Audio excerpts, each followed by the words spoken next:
ntabwo wese yamenya byose kuri perezida kuko kuvuga ko na kotinze SG ntabwo ikosa uretse kuvuga ngo yashaka kuvuga abanyagiza karenzi yavuze ati sinzemera. Kuva ku mugoroba w'ejo abakurikirana imbuga nkoranyambaga cyangwa bumva ibiganiro ku maradiyo by'umwihariko ibigaruka ku makuru ya siporo bari kugaruka cyane ku myitwarire idasanzwe y'umunyamakuru ufatwa nk'uwa mbere mu Rwanda ndetse wanabihembewe witwa Sam Karenzi. Ni nyuma yo gushyamirana mu magambo byatewe no kutumvikana mu kiganiro hagati n'ubasanzwe bakorana muri iki kiganiro gica kuri KSK FM witwa Ishimwe Rikari, byanamuviriyemo guhita asezererwa kuri iyi radiyo by'igitaraganya. Hari mu kiganiro urukiko rw'ikirenga gica kuri radiyo KSK FM buri munsi kigakurikirwa n'ingeri zose z'abanyarwanda, kikibanda ku mikino ndetse n'ibiyivugwamo. Sam Karenzi rero uzwiho kutaripfana no kudaca ku ruhande yakoze igisa no gukosora Ishimwe Rikari. Kandi iyi imeze gutya nindi yose ndayiguha nanga muri sezo 2025 azabona iki azahema umushahara wenda wivuga ariko urabona ko bitandukanye amafaranga yavuge cyane arimo hano. Amubwira ndetse anamusobanurira uburyo yajya kuri itangazamakuru adashyizemo ibihuha, amubwira uburyo yajya atangaza amakuru adashyizemo ibihuha, anamwibutsa ko kuba umunyamakuru ukomeye harimo no kwirinda inkuru z'ibihuha. Rikari nawe adaciye ku ruhande yanze kuripfana imbere y'abamwumvaga, niko kwanga agasuzuguro mw'icyo kiganiro maze akoresha amagambo akomeye cyane, na nyuma ya mikoro biza gukomeza gutyo.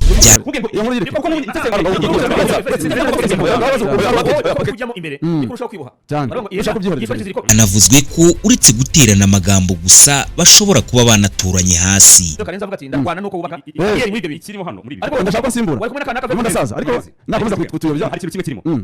Inkuru ya transfer umuntu utarayikoraho hagaze uburyo igora. Gusa ntago hagaragaye uwanesheje undi, byaje no gutuma uyu munyamakuru Rikari yereka umuryango igitaraganya, ahita asizira mu icyo kiganiro. Anabitangariza abamukurikira ku rubuga rwa Instagram, yagize ati warakoze kumbera umujyanama mwiza no kuba intangarugero kuri nje. Gusa icyaje gutangaza benshi ni ukongera kubona uyu Ishimwe Rikari ayoboye ikiganiro nk'ibisanzwe nyuma y'uko yari yasiziye kuri iyi radiyo. Ibi byaje gushyira mu rujijo rukomeye abakunzi ba siporo, by'umwihariko abakunda urukiko rw'ikirenga. Bamwe bati ese Rikari yaba ahise asaba imbabazi akababarirwa, abandi bati cyangwa uyu Sam Karenzi yemeye guca bugufi yemera gukosora. Hari n'abageze kure mu mitekerereze bibaza ko ikiganiro ari cyo cya nyuma, ariko si ko abantu benshi bari kwibaza cyane kuri uyu Sam Karenzi ukunze kugarukaho cyane n'ibitangazamakuru bitandukanye ashinjwa imibanire idahwitse hagati ye na bagenzi be, bamunenga kwishyira hejuru no kwigira intyoza muri byose, agakunda kubahuka no kudaha agaciro abo yasanze muri uyu mwuga. Ese ni ukuri?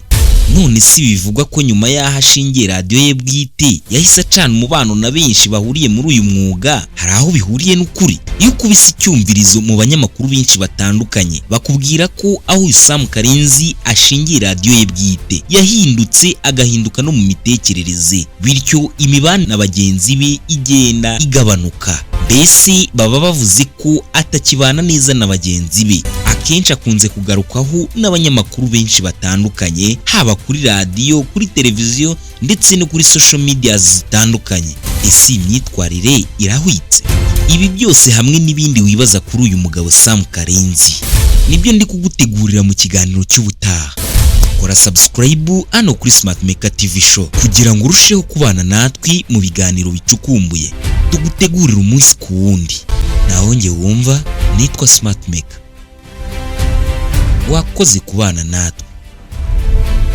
Imana ikurinde.